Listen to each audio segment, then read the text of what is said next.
Hello and welcome friends, sports 9 में आप सभी लोगों का स्वागत है। टीम इंडिया के साथ जो है आज गौतम गंभीर जुड़ जाएंगे। इंडियन टीम के लिए अच्छी खबर है। गौतम गंभीर खुद चाहते थे कि भाई पहले टेस्ट मैच से पहले वो जो है टीम के साथ जुड़ जाए। 2 प्रैक्टिस सेशन भी हैं ताकि एक फाइनल तैयारी जो है ना वो हेड कोच के देख रेख में ही हो। कुछ डिसीजंस जो लेने हैं वो आमने सामने बैठकर लिए जाएं। मगर उससे भी एक इतर जो है वो खबर आ रही है कि अजीत आगरकर का क्या होगा, क्योंकि उनका कार्यकाल 2 साल का था, वो खत्म होने को आया। उसको लेकर मैसिव अपडेट है। सबसे पहले उसी से शुरुआत करते हैं, उसके बाद जो है बाकी खबरों पर भी आएंगे, साथ में अश्विन की भी बात करेंगे। चीफ सिलेक्टर अजीत आगरकर को जो है ना वो मिल सकता है एक्सटेंशन। आगरकर का 2 साल का कार्यकाल जल्द होने वाला है पूरा। आगरकर के कार्यकाल के दौरान प्रदर्शन जो है वो टीम इंडिया का शानदार जो है वो रहा था। इंग्लैंड दौरे पर टेस्ट सीरीज में जो प्रदर्शन जो टीम इंडिया करेगी, उसके बाद एक फाइनल कॉल ली जाएगी कि एक्सटेंशन जो है वो चीफ सिलेक्टर को या अजीत आगरकर को वो दिया जाए या ना दिया जाए। 4 जुलाई 2023 को चीफ सिलेक्टर का उन्होंने जो है वो पद जो है उन्होंने संभाला था। तो भारतीय टीम ने उनके कार्यकाल में अच्छी खासी उपलब्धियां हासिल की।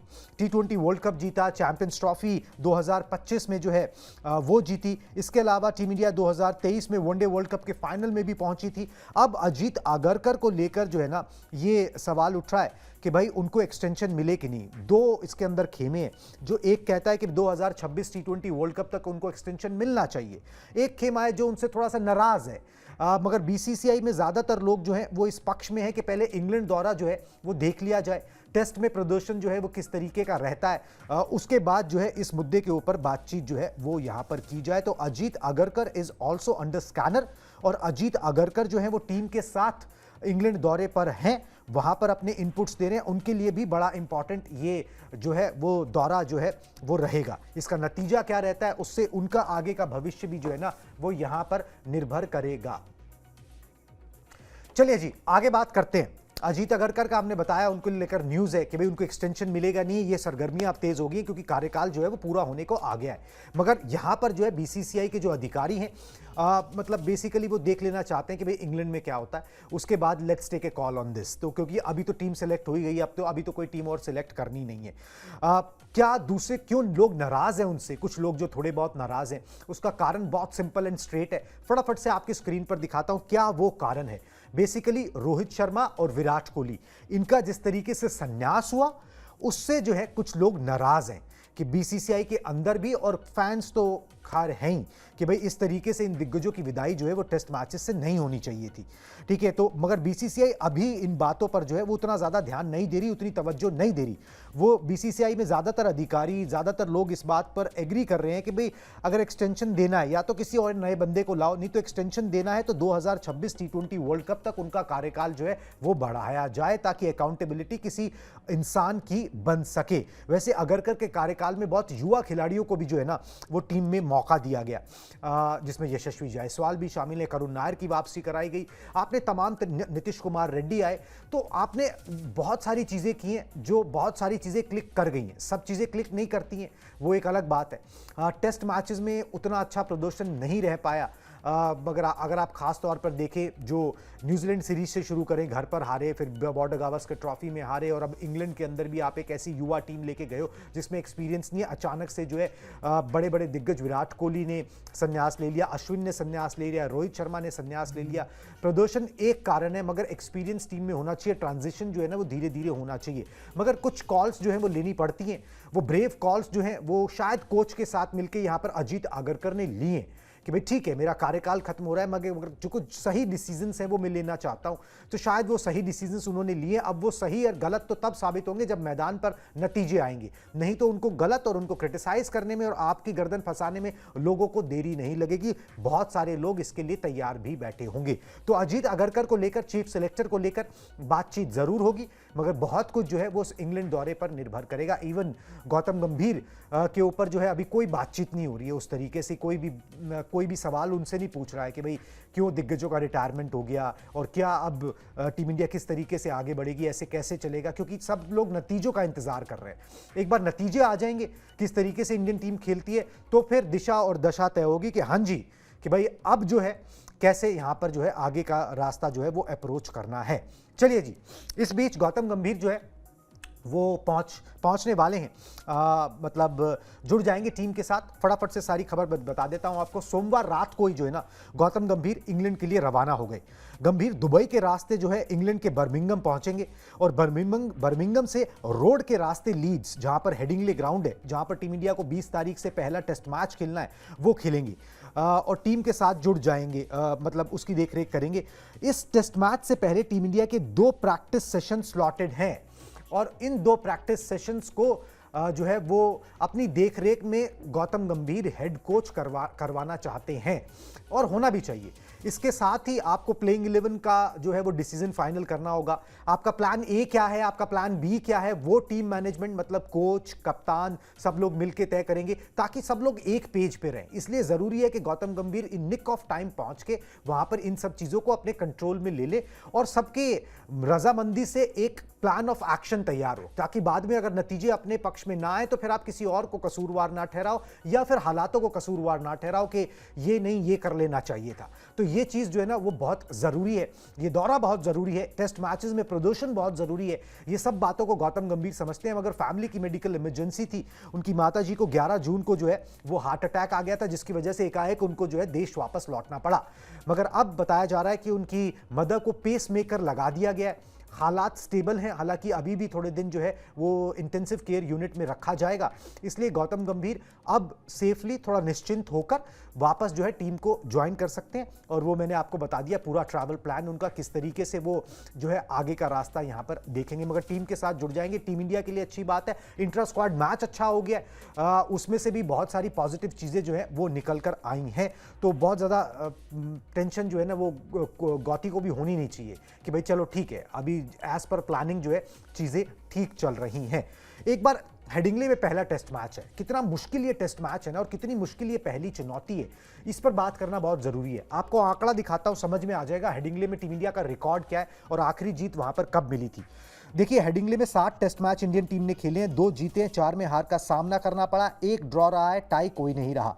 2002 और 1986, ठीक है, मतलब कि 1986 में पहली बार जीत मिली थी, उसके बाद 2002 में सौरव गांगुली की कैप्टेंसी में मिली, पिछली बार विराट की कप्तानी में 2021 में यहां पर हार मिली थी, बुरी तरह से हार मिली थी। 1 पारी और 76 रन से टीम इंडिया जो है ये टेस्ट मैच हार गई थी। हमेशा से एक मुश्किल ग्राउंड, एक मुश्किल वेन्यू जो है ना हेडिंग्ले इंडियन टीम या विजिटर टीम्स के लिए रहा है, क्योंकि ओवरकास्ट कंडीशंस बहुत होती हैं और गेंद जो है ना वो स्विंग होती है, ठीक है, उससे परेशानी होती है क्योंकि लोगों को उतनी स्विंग की आदत नहीं होती। इंग्लैंड के खिलाड़ी तो इंग्लैंड में पड़े बड़े हैं, उनको आदत होती है, मगर जो विजिटिंग कंट्रीज आती हैं, टीम्स आती हैं, उनको उस तरीके की आदत नहीं होती। इसलिए ये एक मुश्किल चुनौती रहती है। तो पहला क्वेश्चन पेपर ही जो है ना वो शुभमन गिल एंड टीम के सामने मुश्किल आने वाला है, कैसे पार कर पाते हैं। तैयारियां बहुत की हैं, कैंट में भी जहां तैयारी कर रहे थे, जहां पर इंट्रा स्क्वाड मैच खेला, जहां पर जो है अपने प्रैक्टिस सेशंस किए, वहां पर भी ओवरकास्ट कंडीशन थी, तो तैयारी पूरी की है। ड्यूक गेंद से बहुत ज्यादा जो है वो अभ्यास किया गया है,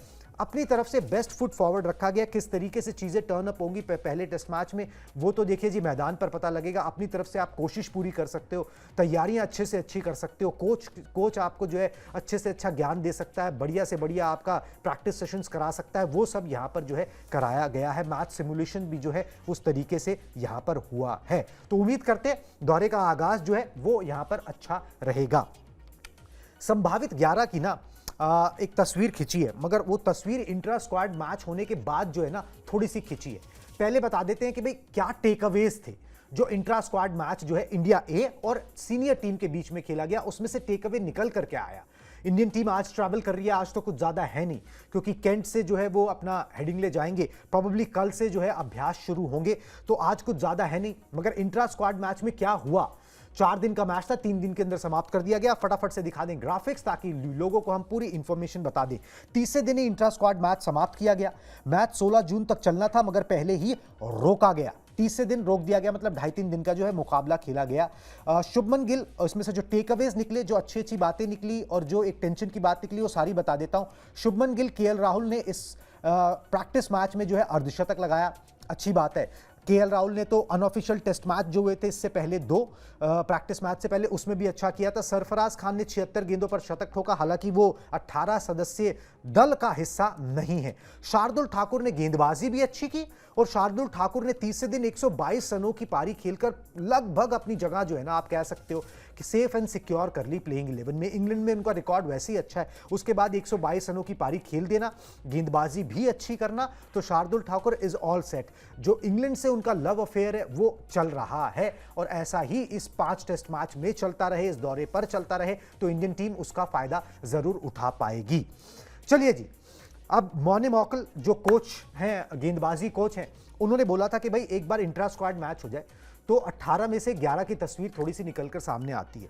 अब जो परफॉर्मेंसेज हुई हैं, कुछ परफॉर्मेंसेज नहीं भी हुई, जैसे कि बुमराह की उतनी अच्छी नहीं हुई, सिराज की उतनी अच्छी नहीं हुई, मगर उसके बारे में बहुत ज़्यादा इंफॉर्मेशन आई भी नहीं क्योंकि मीडिया कवरेज से दूर ये क्लोज डोर्स में मैच खेला गया था। जो भी कुछ बीसीसीआई बताना चाहती थी अपने सोशल मीडिया के थ्रू उन्होंने बता दिया और एक आधी फोटो डाल दी, दैट्स इट। तो कितना बुरा रहा, क्या अच्छा रहा, वो समझ नहीं आया। जो बताया गया वो हमने आपको बता दिया। अगर कुछ अच्छा होता, आउट ऑफ द बॉक्स होता, बढ़िया किया होता, तो वो भी मेंशन जरूर किया जाता, मगर वो नहीं मेंशन किया गया। एक 11 की तस्वीर फिर भी खिंचती है, संभावित 11 की जो हमने खींची है वो दिखा रहे हैं आपकी स्क्रीन पर। यशस्वी जायसवाल, केएल राहुल, शुभमन गिल, करुण नायर, ऋषभ पंत, नीतीश कुमार रेड्डी, रविंद्र जडेजा, शार्दुल ठाकुर, जसप्रीत बुमराह, मोहम्मद सिराज, अर्शदीप सिंह, कुछ इस तरीके की 11 जो है ना वो नजर आ सकती है। ठीक है, जसप्रीत 3 आपके पास फुल टाइम पेसर होंगे, चौथा पेसर, पांचवा पेसर जो है ना वो आप 2 ऑलराउंडर्स को खिला सकते हो क्योंकि दोनों कैपेबल है। नीतीश कुमार रेड्डी जिनको हाईली रेट किया जा रहा है, साथ में शार्दुल ठाकुर को जगह दे सकते हो। पिच ऐसी नहीं है, कंडीशंस ऐसी नहीं है कि आप 2 स्पिनर्स के जाओ, तो फिर रविंद्र जडेजा जो है वो आपके एक स्पिनर हो गए जो बैट भी कर सकते हैं। तो आपकी बल्लेबाजी जो है ना वो शार्दुल ठाकुर तक आती है, बल्लेबाजी बहुत डीप हो जाती है, आपके पास बैटिंग ऑप्शंस बहुत सारे होते हैं। तो ये एक अच्छी टीम जो है नजर आ रही है। कुछ इसी लाइन पे एक आधा नाम इधर उधर कुछ हो सकता है, प्रसिद्ध कृष्णा को शायद अर्शदीप की जगह मिल जाए, that is all that can happen. मुझे नहीं लगता 2 स्पिनर्स के साथ इन कंडीशंस के अंदर टीम इंडिया जाएगी और एक स्पिनर होगा तो रविंद्र जडेजा ही टू स्टार्ट ऑफ विद होंगे क्योंकि वो बैटिंग भी कर सकते हैं, सीनियर हैं, काफी अच्छा प्रदर्शन उन्होंने किया है। तो इस तरीके की 11 की तस्वीर जो है ना वो खिंचती हुई यहां पर नजर आ रही है। तो ये सारी खबरें थी जी टीम इंडिया के इंग्लैंड दौरे से। और जैसे मैंने आपको बताया, आप तो ट्रैवल डे है तो कुछ ज़्यादा एक्सपेक्ट नहीं किया जा सकता कि कुछ एक्शन देखने को मिलेगा। बस ये है कि आज कोच साहब जो है वो मिल लेंगे टीम से और जो है पूरी कंप्लीट टीम जो है हो जाएगी। अब इस दौरे से अलग एक बात करते हैं जो हैरान करने वाली खबर आई है। दिखाएं जी आर अश्विन के ग्राफिक्स। ठीक है, आर अश्विन पर बॉल टैंपरिंग के जो आरोप लगे हैं, टीएनपीएल की टीम है मदुरई पैंथर्स ने, उन्होंने ये आरोप लगाया। 14 जून को बताया जा रहा है कि मैच हुआ, मदुरई पैंथर्स को उसमें हार का सामना करना पड़ा, जिसके बाद मदुरई पैंथर्स ने ऑफिशियली ये कंप्लेंट जो है लॉन्च की है। ये आर अश्विन इस टीम के कप्तान हैं डिंडुगल ड्रैगन्स के। उन्होंने कहा है डिंडुगल ड्रैगन्स ने बारिश से प्रभावित इस मैच में एक ऐसे टॉवल का इस्तेमाल किया, तौलिए का इस्तेमाल किया जिसके अंदर केमिकल लगा हुआ था, जिससे जो है गेंद प्रभावित हुई, जिससे गेंद को बिगाड़ा गया और हमको वो मैच जो है वो कॉस्ट कर गया। They have officially launch the complaint TNPL में, उनसे सबूत मांगे गए हैं, उनसे जो बेसिस है उनका, जिस बेसिस पे वो ये बात बोल रहे हैं वो सारा कुछ मांगा गया है। तो एक बड़े पूर्व खिलाड़ी के ऊपर इस तरीके के बॉल टैंपरिंग के आरोप लगे हैं, बेशक लोकल लीग में लगे मगर लगे हैं। ठीक है, और ये एक बड़ी बात है। अब इसका जवाब जो है वो आर अश्विन की तरफ से ज़रूर आएगा क्योंकि वो बहुत वोकल हैं और अपनी बात जो है बड़ी प्रमुखता से अपने चैनल पर भी और बाकी सब जगहों पर भी, सोशल मीडिया पर भी अच्छे से जो है वो रख देते हैं। तो इस खबर को भी हम यहाँ पर फॉलो करेंगे। तो ये पूरा लेखा जोखा था जी इस ब्रॉडकास्ट के अंदर।